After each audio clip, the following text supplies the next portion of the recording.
الرحمن الرحيم الحمد لله رب العالمين وصلى الله وسلم على نبينا محمد وعلى آله وصحبه أجمعين وعلى من صار على نهجهم واهتدى بهديهم إلى مدينة أما بعد يوم ما شاء البركة إني مهجي سائر تأدين المسلمين السلام عليكم ورحمة الله وبركاته barkanmu da wannan lokaci ko barkanmu da sake saduwa a cikin wannan shiri namu mai tarin albarka wannan shiri da aka yi mishi take da ni'imar Allah tabaraka wa ta'ala. Allah tabaraka wa ta'ala lallai ya ni'imta mu ni'imomi mabambanta, ni'imomi masu yawa. Wasu ni'imomin sun shafi addininmu, wasu ni'imomin sun shafi wato al'amuranmu na yau da kullum. Yan uwa masu albarka, muna magana akan wata ni'ima babba da Allah ya ni'imta wasu daga cikin bayinsa, ba duka ba, wasu daga cikin bayinsa. Wannan ni'ima ita ce ni'imar biyayya ga iyaye.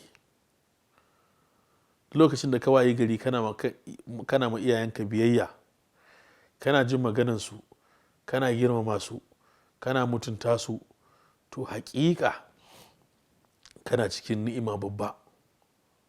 Lokacin da ka waye gari kana ma iyayenka tsawa, kana musu rashin kunya, kana musu rashin albarka, ka tabbaci haƙiƙa ka nemo ko ka ɗauko hanyar lalacewa da rashin gamawa lafiya.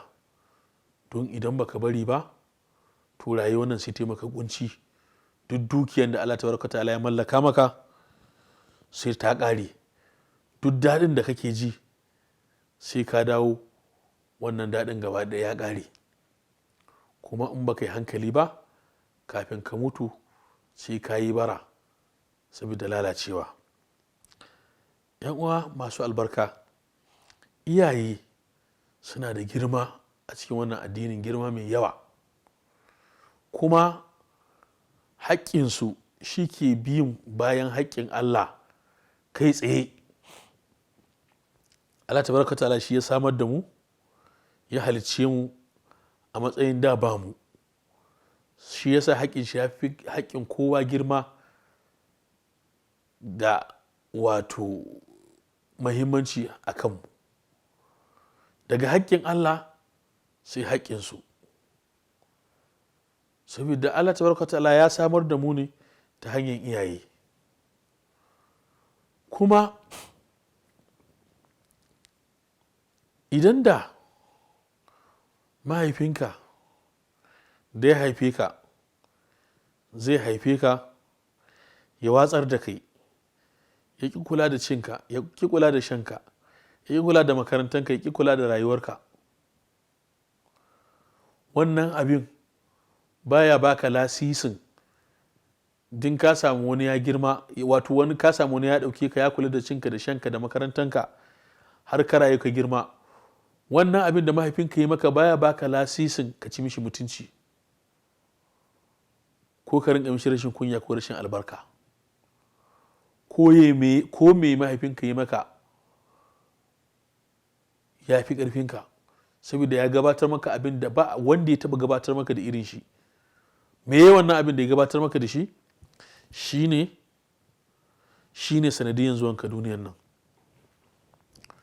Wani aka ce mishi ka mutunta ubanka mahaifi, ka ciyar da shi, ka sanya mishi tufafi, ka kula da rayuwar shi.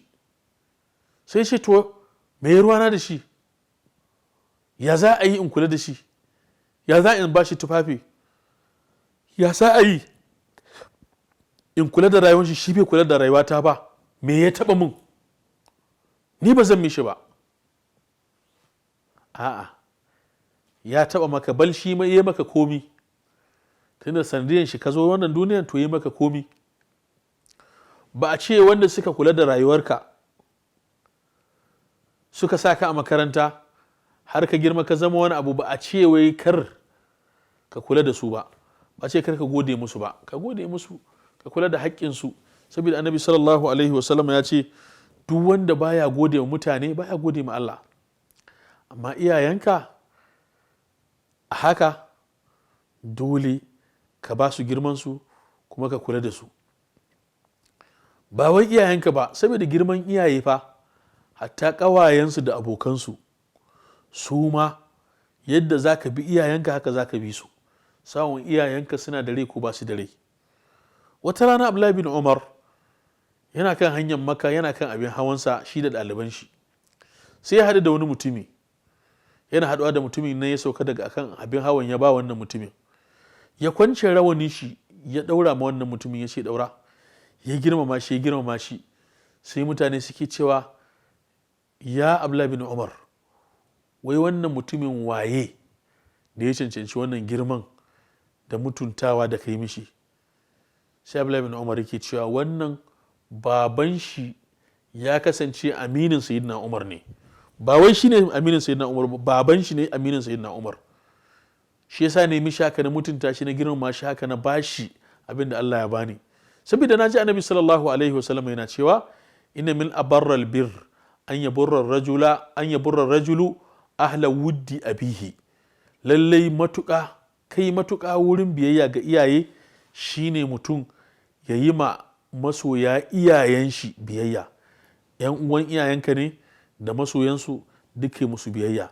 Annabi sallallahu alaihi wasallam ya ce alkhalatu bi manzilatil kaga innanka ‘yar uwan mahaifiyanka kenan, ita ma yanda ka san zaka bi uwarka mahaifiya haka zaka bi ta. Haka kuma Annabi sallallahu alaihi wasallam yake cewa amur rajuli sunu abihi, da mutum wato baffan mutum da shi da baban shi, wato yadda ka san wato ‘ya'yan kilili ne ko kuma wato tamka suke, daidai suke da amminka da babanka abu ɗaya ne, ba su da bambanci. ‘Yan uwa masu kallon mu, zan dakata anan, sai Allah tabaraka ta'ala ya ƙara haɗa mu a shiri na gaba, za mu ci gaba daga inda muka tsaya.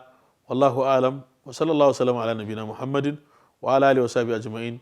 Wassalamu alaikum wa rahmatullahi wa barakatuh.